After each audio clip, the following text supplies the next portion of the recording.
Good day mga ka-DG. Okay, welcome back. So for today, yan, ginabi na tayo. So damahin naman natin si Griffin pag ginagamit natin tuwing gabi. Ano ba yung magiging ano natin, lalo na syempre pag gabi, number one concern natin is yung ilaw niya. Okay ba to? Maliwanag ba? Okay. Hindi natin maano kasi medyo malaki. So ngayon ang status ng ilaw natin is naka low lang tayo. Naka open yung ating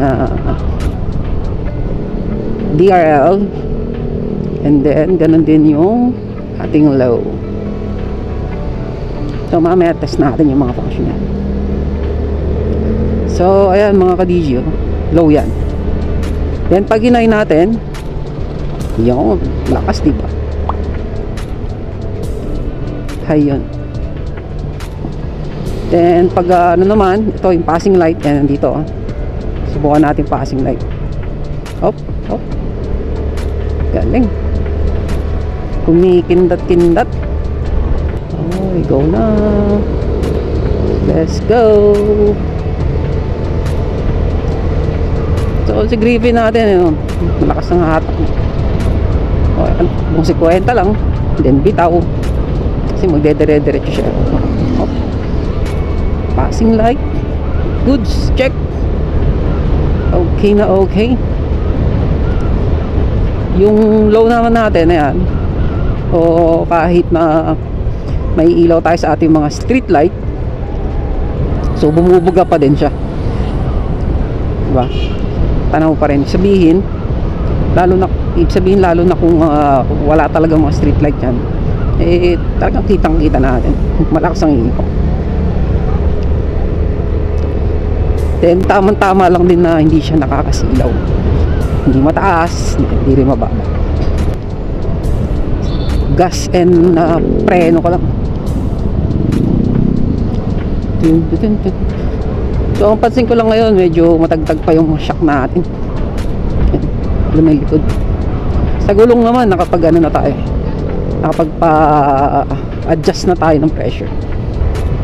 So ayun, yung buga niya sa espalto kita pa rin naman.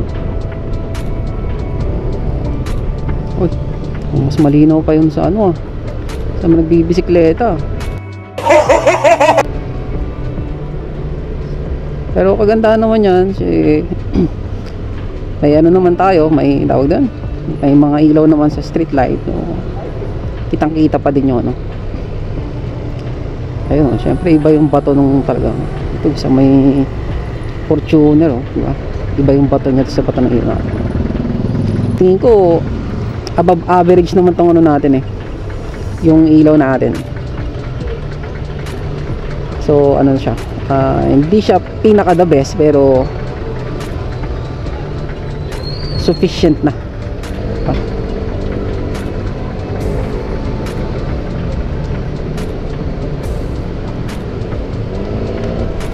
So ito yung madalas na ating ruta, same lang naman. Dito lang tayo nagpapa-chill ride. So ang ating odometer na is nasa 380 kilometers na ang ating tinatakbo ni Griffin. So si Griffin naman, ano nga ba to si Griffin? Nagkano na siya ng 1 week, pang 2 weeks niya na ngayon. So I think baka next week mapa-change oil na natin. Maabot niya na yung first 500 niya na odo. Nag-ano pa nga tayo kung anong langis ang bibilin natin. So comment nyo nga dyan sa ating comment section kung anong mga ginagamit nyong langis para sa inyong mga scooter. At the same time pakisama na rin po yung gear oil. Titingin kasi ako, parang gusto ko kasi yung motor ko Suzuki, madalas kong kinakarga doon sa X-Star. So inaano ko kung pwede kong gawing X-Star na lang din tong ano,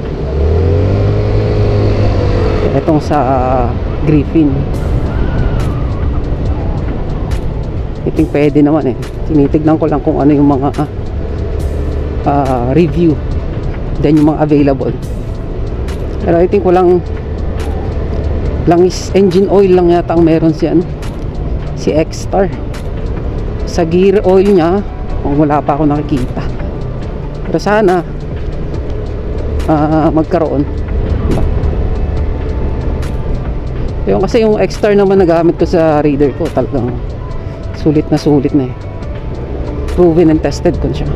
Mag almost 2 years na si Raider natin, and kapino niya pa rin manakbo. Wala tayong ano dun. Oh, paano pa si ate? Slow mo. So yan, ito lang tayo sa Maynila, puro stoplight. Sa upuan naman ni Griffin, yan, nakailang beses na tayong binyahe natin to ng malayo, balikan from Manila to Cavite, Cavite to Manila na. Twice na yun. So, hindi naman tayo nakaramdam ng alay. O sabi nila matigas daw. So, para sa akin okay lang, saktong sakto naman. Walang alay sa pet, walang alay sa likod, sa paa. Same with sa kamay natin, wala rin siyang alay.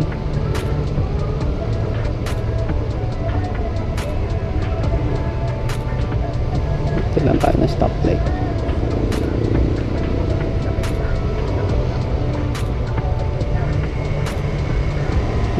Stoplight na. Okay, yun na. Yun lang. Go ulit. Go, go, go. So yun, 52. Mga ganun takbo naman dito eh. 52, 40, 30. Ayan. Madala ka na mag 60 dito. Kasi syempre ang daming mga eskinita. Ang dami ring mga tao dito. Ang dami ring mga commuter, bystander, ay mga lalakad-lakad. So, pwede ko silang tumawid biglaan. At the same time, yung mga sasakyan din may biglang tatawid o may biglang papasaway. So para meron pa tayong leewage para mag-action tayo ng defensive driving. Okay? Sana all. Okay. So dito guys, tatawid lang tayo ng ano dito, Espanya Boulevard. Ayan, Espanya. Tawid lang tayo dyan. Siyempre wag natin naharangan yung pedestrian lane, no? Ito lang tayo. Ayaw natin maging kamote riders.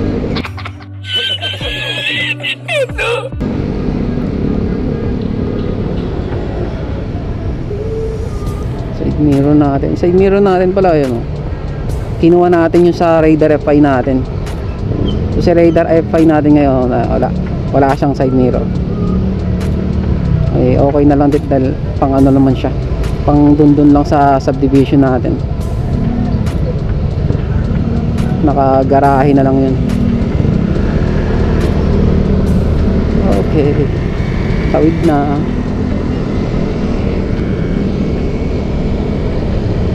Oops, dito rin maraming mga espaltado dito, may mga butas-butas eh, no?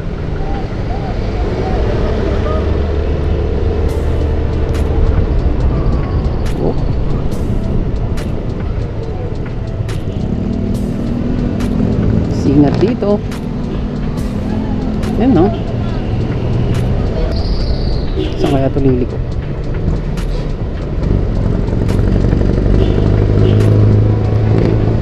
Grabe. Usok mo, Brad.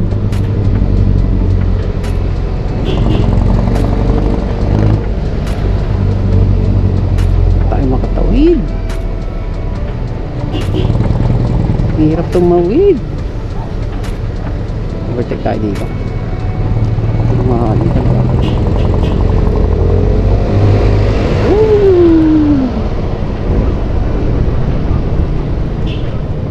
Bilis ni Griffin.